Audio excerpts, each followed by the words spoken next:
Hello friends, it is Stasia and welcome back to my channel.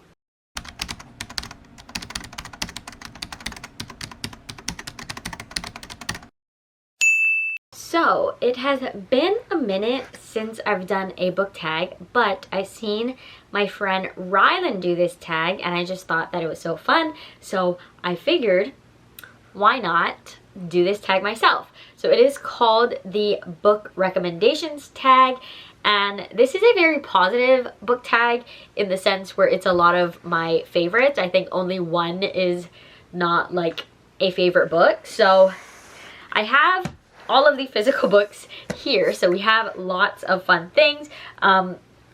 There is 15 questions, so yeah, we're gonna go ahead and get into it. So the first one is a book that you tell people is your favorite, and this is kind of hard because I didn't want any of these answers to overlap, but I did end up choosing one, but it's less about the book being my favorite, but the author as a whole.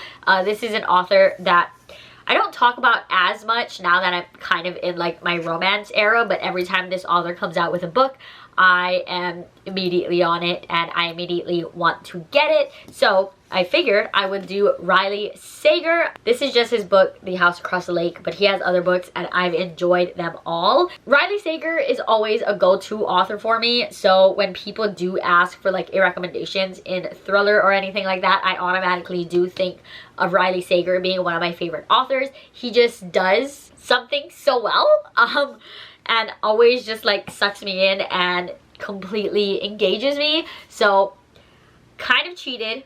It's not a specific book, but it is an author as a whole. So Riley Sager is definitely a favorite. The next question is a book that is your guilty pleasure. I don't believe in guilty pleasures all that much. I believe that if you like something, go for it. Like, especially when it comes to reading books, what I read doesn't necessarily hurt anyone else because they don't have to read it. But in the sense of like a guilty pleasure, I went with Priest by Sierra Simone, mainly because it is a taboo book. So, you know, it could be a bit off-putting for some people.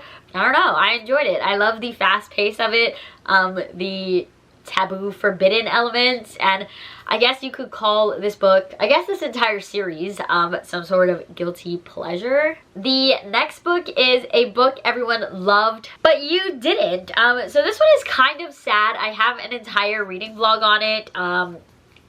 Based on that, if you've been here a little bit, you might already know what book I'm talking about, but that is Once Upon a Broken Heart by Stephanie Garber. I was really looking forward to this book. Like I said, I have an entire reading vlog dedicated to it. I haven't even read the second book yet because I was kind of let down by this book. I had very different expectations going in versus what I actually got from the book. So lots of people loved it. I thought it let me down a lot. It was a bit lackluster for me, but yeah, so not my favorite. But if you would like more thoughts, I will leave the video above and below if you do want to check it out. The next question is a book you read the fastest, and this is kind of hard because I do read a lot of books pretty fast. So it was kind of hard for me to just choose one, but I did choose It Happened One Summer by Tessa Bailey. I absolutely flew through this book, and I just realized that I'm not giving you guys any sort of synopsis, so I'll just start doing that now. But I flew through this book. I believe I read it in probably like under 24 hours. And this follows Piper.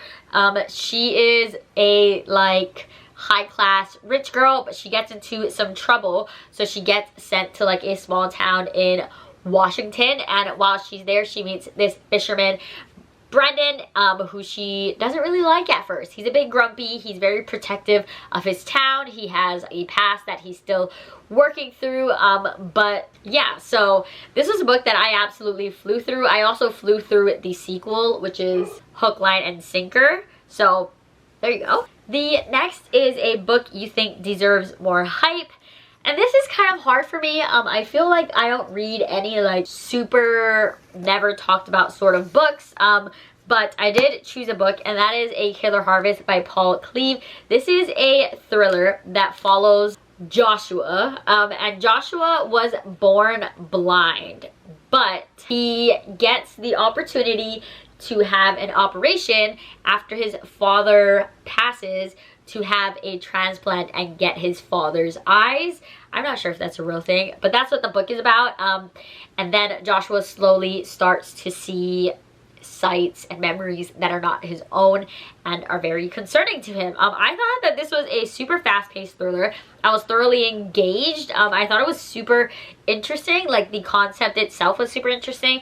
I've never read anything like this before. I've never even heard of this author before. So I thought it was super fun, and I literally have never seen it anywhere. I only know one other person who read it, which is Rylan, and that's because I told her to read it. So I think that this book definitely should make its way around a little more.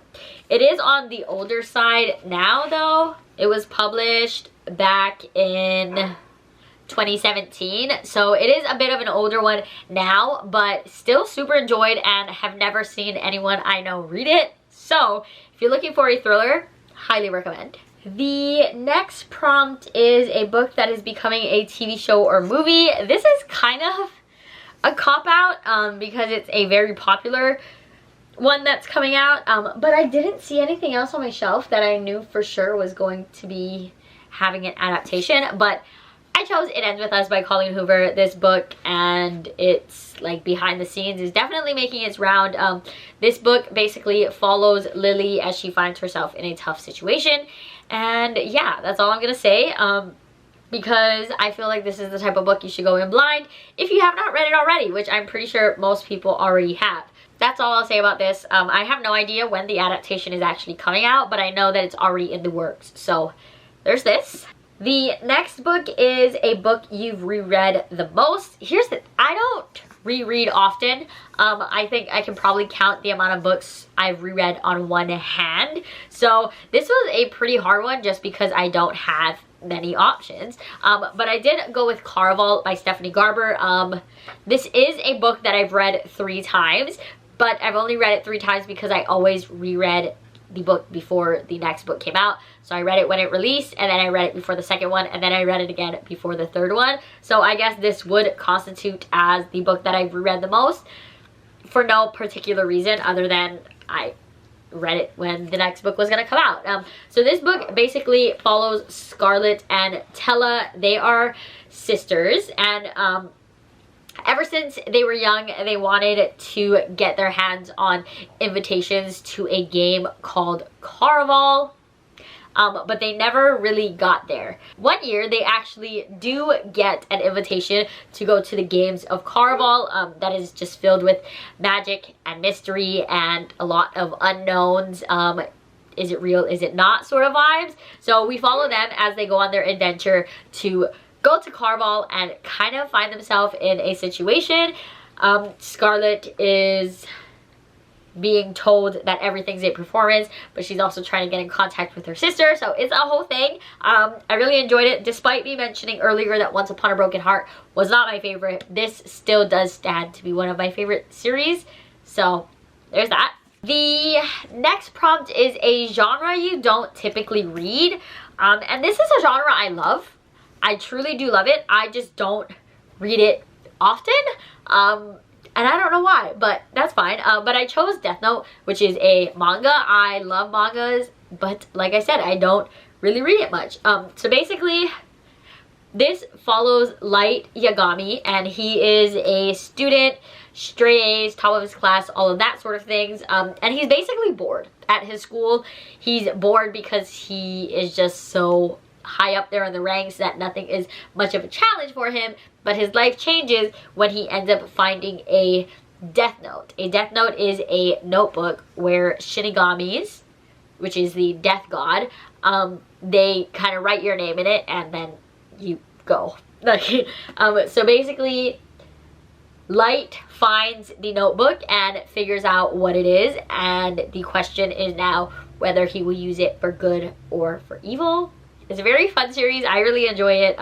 The anime is also super fun, so check it out if you would like. The next one is a book that deserves all the hype it gets. This is a series, but I've only read the first book, but I absolutely loved it, and I definitely think that The Deal by Elle Kennedy 100% deserves all of the hype that it gets. This follows Hannah and Garrett. Garrett is a hockey player, but he is struggling in like his academics, so Hannah ends up tutoring him. So that's kind of the whole premise of the book, is Hannah's the student, the great student who is basically tutoring the athlete Garrett. But I really love them. Their banter is really fun. The overall like team is really fun. Like I said, I do still need to continue with the series, but this is a book very hyped all over Instagram, YouTube, TikTok, I assume, and this is one that I do think deserves it because it is such a fun book. Next is a book you usually recommend when people ask. See, now this is kind of hard because one, it depends who the person is, and two, it depends what they read. Like I wouldn't give a friend on Instagram the same book recommendation that I would give like an aunt or my mom, so it definitely depends. But this one, I feel like if they are a romance reader, one, I will always recommend. I will always stand by this series, so I went with Always Mine by Laura Pavlov. So good. This is a small town friends to lovers vibe. Our heroine Vivian owns her own bakery, and her childhood best friend Nico is a firefighter. So I always recommend this because I truly do think that Laura Pavlov does romance and small town so well. So if you're ever looking for a recommendation from me, I probably will say Laura Pavlov. She has very quickly become one of my favorite authors. So I will recommend Laura Pavlov, and specifically this series, the Honey Mountain series, to anyone who will listen, honestly. Next question is a book that has your favorite characters. This is hard because I really do have like a lot of books that I have so many favorite characters in, but I went with a choice that I don't talk about much, but I really do think that the characters of this series as a whole is fun, and that is Cinder, the first book in the Lunar Chronicles. I just felt like this bunch of characters were honestly so fun. They had so many different personalities that it was very entertaining throughout the entire series. So this is the first book, like I said, in the Lunar Chronicles. This is a retelling of like classic tales. So obviously Cinder is a retelling of Cinderella, and they basically are like robots and cyborgs and all of this fun stuff. And yeah, you kind of just follow this group of characters. The characters grow as a group as the series goes on, so that's also super fun. But like their overall banter and playfulness, and the fact that, like I said, they all bring something different to the table, it just made the series so fun and easy to read. So the next question is a book you wish you could live in. And this one was pretty hard for me because one, I read romance and thrillers. So if I'm reading a romance, it's usually like a real place. And then two, if I'm reading a thriller, it's usually a world that I don't want to live in because obviously like bad things are happening and stuff. So this one was a bit hard, but I did end up choosing The House in the Cerulean Sea, mainly because the setting and the characters are just so like whimsical and heartwarming.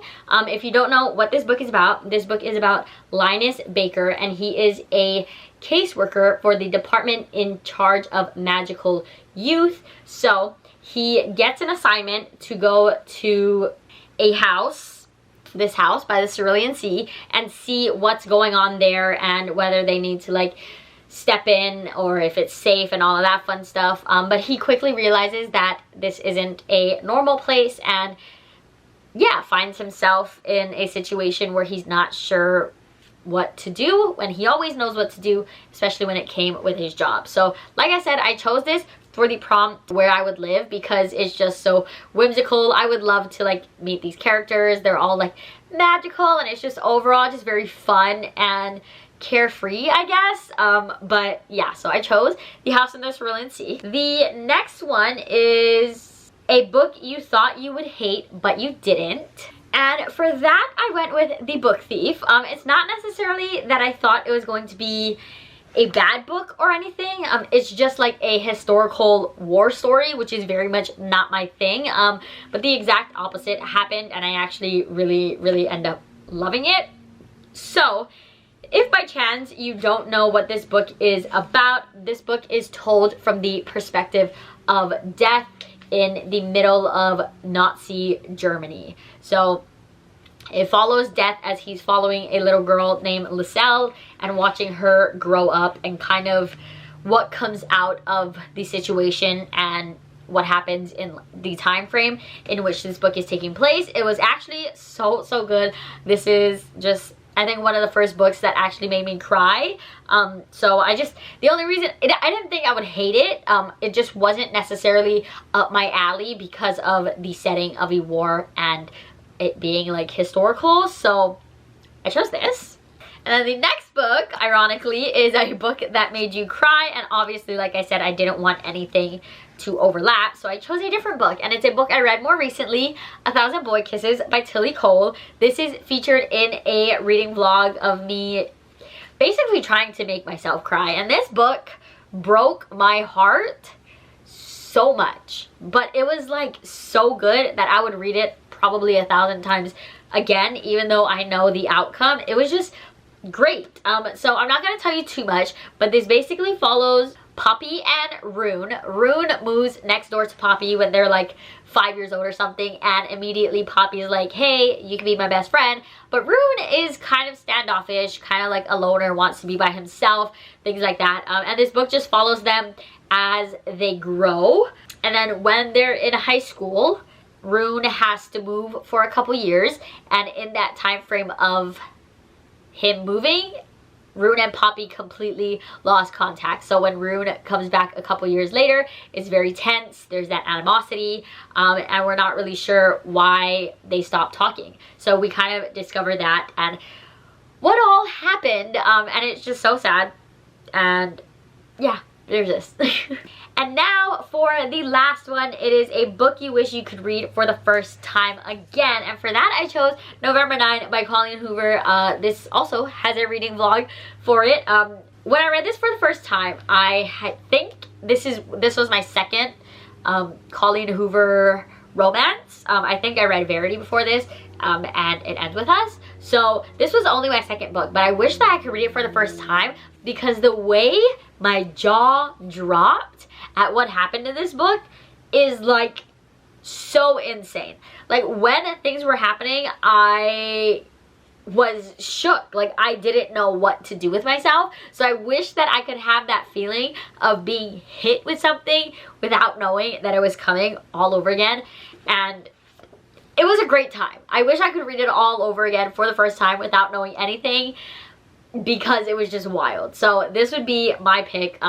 This follows Fallon and Ben. Fallon and Ben meet on November 9th, but that's also the same date that Fallon is set to move across the country. Fallon and Ben don't want to hold each other back, but they did have this instant connection about each other, so they decide that every year on November 9th they would meet up again, but in between each meetup they would have zero contact. So every November 9th they meet up, and it follows them as they meet up over and over again on November 9th, and shocking twists, and overall very dramatic, very fun. I really love this. This is one of my favorite Colleen Hoovers, so there's that. Alright friends, that is 15 book recommendations, kind of. And yeah, it was honestly so much fun.